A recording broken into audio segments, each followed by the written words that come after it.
then drop them drawers. I know what you want. I ask myself, is this shit real? I contemplate about how I feel.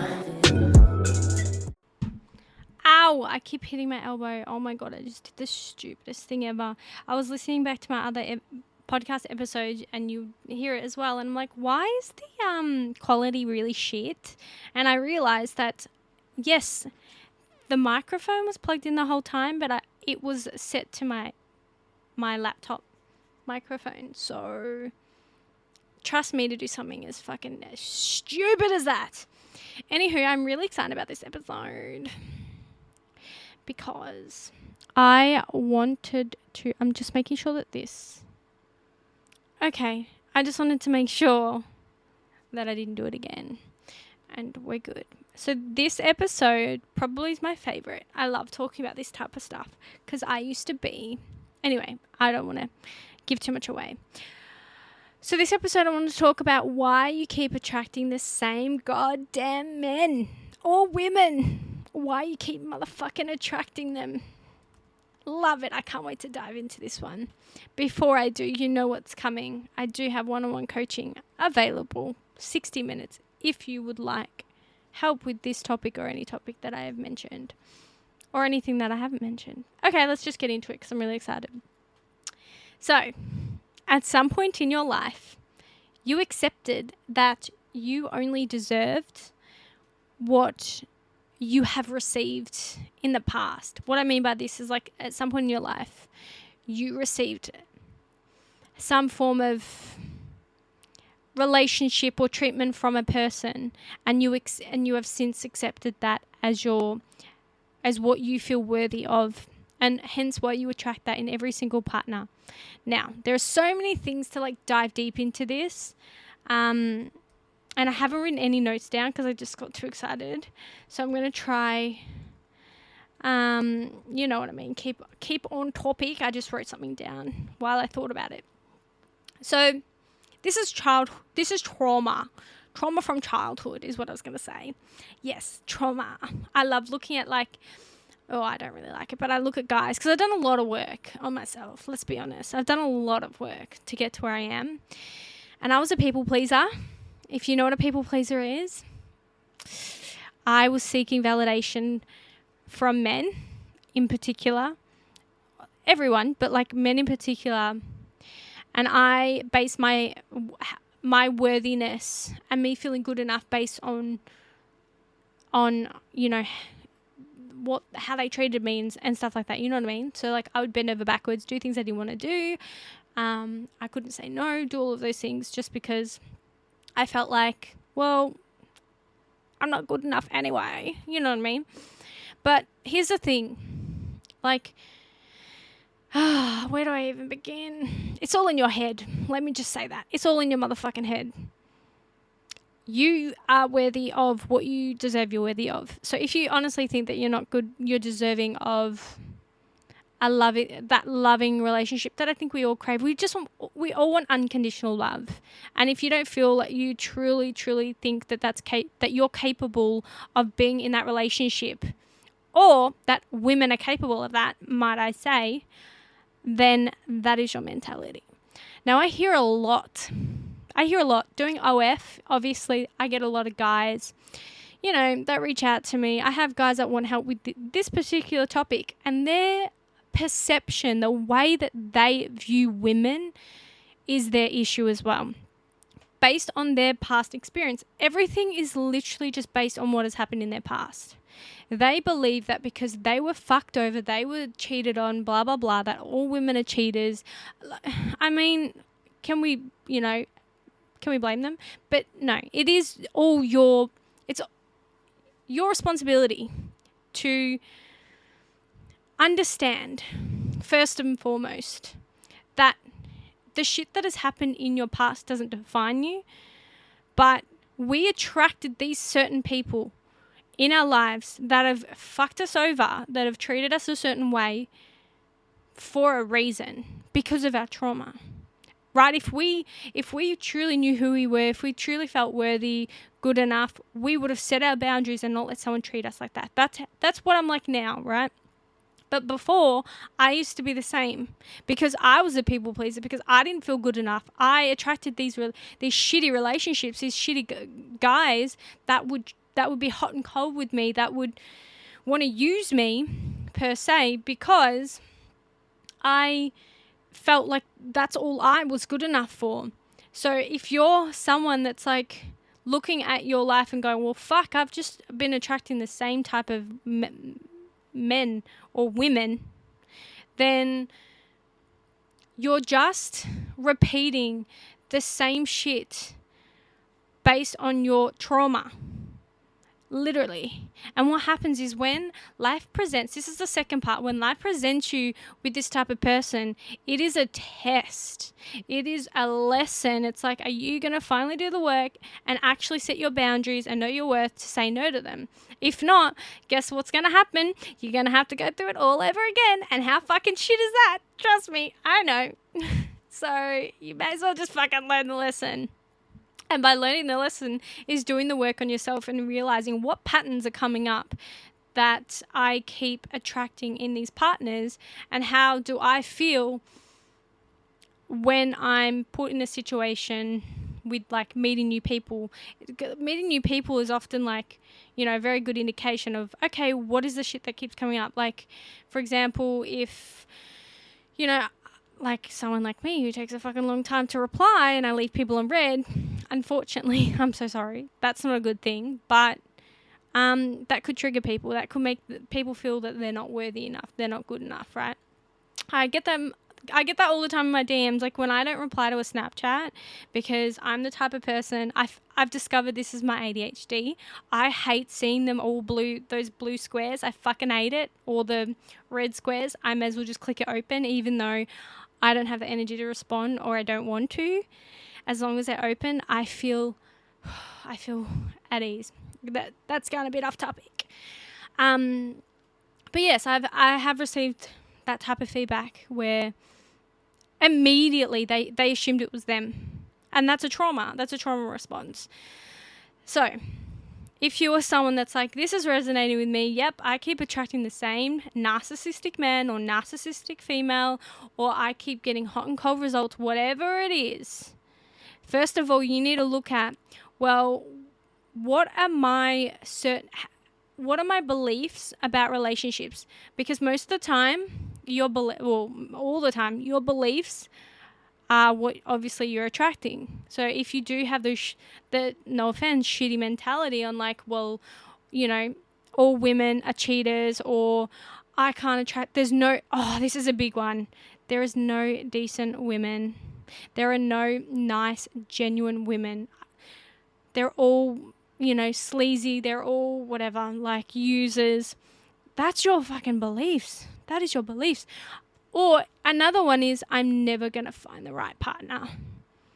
You're never going to find the right partner when you have the attitude of never going to find the right partner. I guarantee you that. So do the fucking work. Do the work. If you're currently going on dates, getting out there, playing the field, be aware of what comes up for you. So and here's another thing. Dating, you're always going to get rejected. So that's another big thing that I feel like we all reaffirm our trauma is how when we do go on dates and we do get rejected, we immediately think it's our fault. Well, no, it's not. But our trauma thinks it's our fault. And most trauma is our trauma, our subconscious mind, and the trauma, the shit that we deal with, is all been programmed into us from the ages of 0 to 7. And most of the time it's our parents. In a lot of cases, it can be school, it can be environment, all that type of stuff. But most of the time it's the type of relationship that you have with your parents. Now with trauma, you're always going to have trauma. You're never going to not have trauma. Like it's inevitable. But it's very, very helpful and a good tool or a guide to look at how your relationships were with your parents as a child growing up. So for me, I say this all the time. You may have heard this before, but I my relationship with my dad, and I think for most women it is daddy issues. Even men, daddy issues. A lot of the times it's daddy issues. Can be mummy issues, but I've heard more daddy than mummy. Daddy issues is that their dad was raised by their dad to be tough, to be firm, to be like, you've got to be doing better, blah, blah, blah. And, you know, as a child, all we want is to be loved and nurtured. So what do we feel? We feel neglected. We feel rejected. We don't feel good enough. All this shit comes up in our head.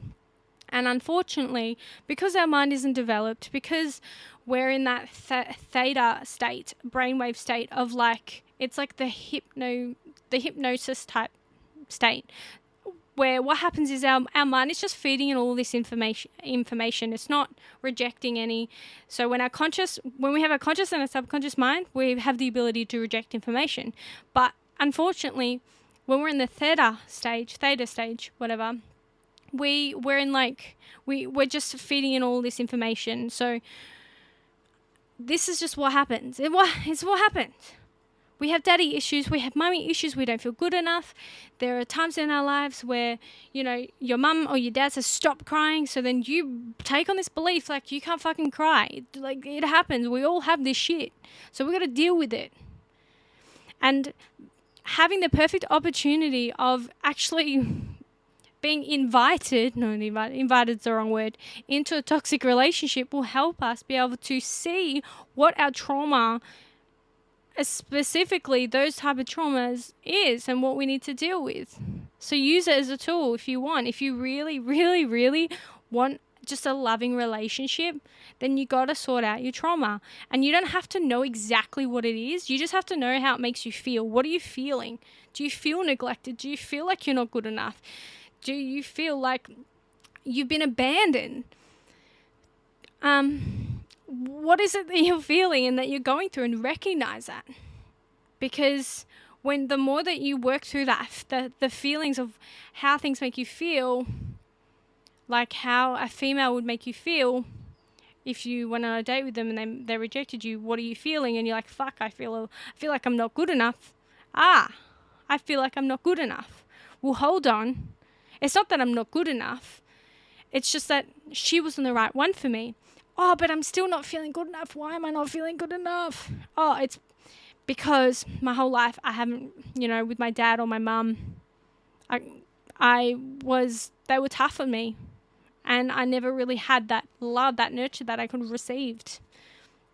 And the more that you can become aware of the feelings, the more you can release it. And what I do is I write down, sometimes if I'm feeling a very strong emotion and I can't overcome it, I write it down. Like something happened with someone a little while ago about a vulnerable post that I posted. And it really triggered me to my core. And I wrote out what I was feeling. It was so bad. I was so emotional that I actually couldn't write. I had to like voice it. Like it was just like, fuck this. I was so angry. I was feeling every single emotion under the sun. So I ended up voice recording it. And I voice recorded for about an hour, and I felt so much better after, because I let all of this like emotions, and what happens is we suppress all this stuff that we go through. We continuously reaffirm it in our life, because that's what our subconscious mind does. It picks all these situations. So when you're ready for that next relationship, your mind is already feeling like it's going to be the same as the last. So we've got to break the motherfucking cycle, heal our trauma, and actually ask ourselves, what do we want in a relationship? How would a really good relationship feel? How would it fucking feel? What do I want in a relationship? And most people want unconditional love. We don't want to be judged. We don't want to be criticized. We want to be supported. We want to be loved. We want to have that team. We want it to be like a team. Well, that's what I want anyway. And now, since doing that work, since being able to understand, be clear on what it is that I want, and when moments come up when I feel like I'm never going to find the right partner, or something triggers me, or whatever, a trauma or emotion, I shed light to it by being aware of it, but detaching myself from actually thinking, like from actually feeling like that emotion is who I am and it's my life. Because that's the thing, like, we truly believe, we go through emotions. We're not our emotions, but most of us are so tripped up in thinking that we are. So when you can detach yourself, look at how you're feeling when you feel towards men or women, and get very clear and become aware of like what it is that you feel, and that way you can release it, let go of it. It doesn't have to be attached to you. It doesn't have to be you. It's not you. And they're very good indications of just emotions and shit you need to release. Like, especially the crying thing. Like, a lot of us suppress crying for so long because we got told from our parents not to cry. And it's like, now, when you can realize, like, it's fine to cry. Like, I can cry.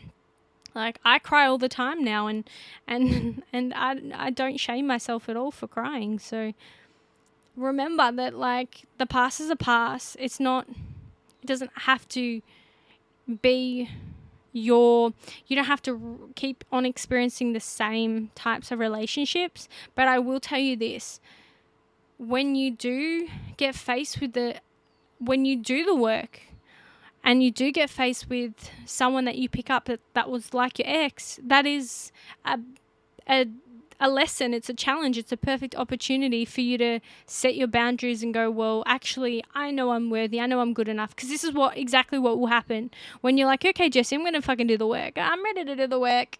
And you start to,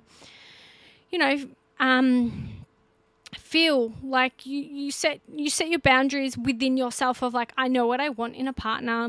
I'm going to stop reaffirming that all women are bad or all men are bad or this is the story. I'm going to stop replaying the same story just because it happened in my past. It doesn't mean it's going to be my future. And then you're like, I'm doing a pretty fucking good job. Oh, and then what happens? A particular person could enter your life that is the same as your ex. It's a perfect opportunity to reaffirm your boundaries and to be like, well, I've done the work. Now I need to actually set that forward with this person. And when you do that, oh my God, the universe is like, big, fat, giant tick on your behalf. And now I'm going to give you the exact partner of your dreams. And it's funny because that actually happened to me. I wrote a list one day. This is my early days of like trying to manifest someone. I was very invested in like, I want to manifest a specific person. Does it really work? And I wrote down all the traits. It's so funny. Like, I honestly, and this is where the universe tests you, I got most of them. And this is where I truly believe the universe really fucking tests you, is because there were like one or two things that were pretty big in my books that weren't in there. And I was like, ooh, do I settle? Do I just accept it because, he ticks most of my boxes? Or do I just go, no, thank you, the right one's going to come? And I, to be honest, at the start I didn't. I kind of accepted it. But then I realized the more that I was investing my time and energy, I was like, oh, no. Okay. I'm going to, kind of fuck it off right now before I get too invested, and I'm going to wait. So the universe is always testing you. So even if you're like, yep, I've done the work, the universe will present someone that's exactly like your ex to see if you've done the work. And I can tell you the amount of people that I have spoken to, in particular guys and girls, where they have attracted these same types of relationships. And they keep going, I don't know why I keep attracting the same relationship. I say, dolls, I know why. You should know why. Because you keep reaffirming your trauma and you don't learn the motherfucking lesson. Come on now. But just know, I'm going to end this off. Like, you are fucking worthy enough. You are good enough. You are good enough. You are worthy enough. And like someone like me who really was such a big people pleaser, it was because I genuinely did not feel good enough I'd never really experienced a loving relationship.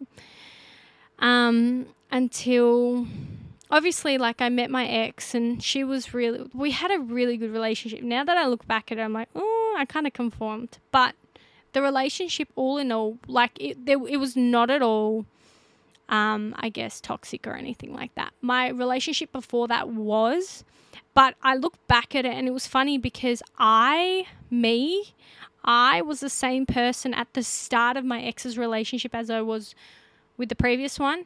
Not saying I was crazy, but emotions were running high back then. You know, like, I probably can speak on some of the women, especially when you're like insecure and, you know, you have all these doubts creep in. It's like, this relationship's too good to be true. So you just like self-sabotage. And that's what I tried to do at the start of the relationship.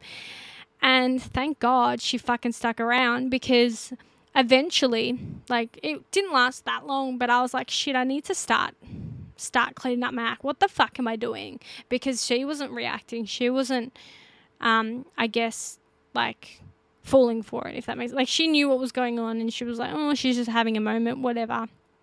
And yeah, and then I realized I had to do the work, and I did the work unknowingly. I wasn't really aware, because I wasn't into doing any of the work back then, but I was like, I had to do some of the work, and I did it at the start of the relationship, and that's why we ended up lasting 5 years, was because the relationship was pretty good, because I was able to overcome my insecurities.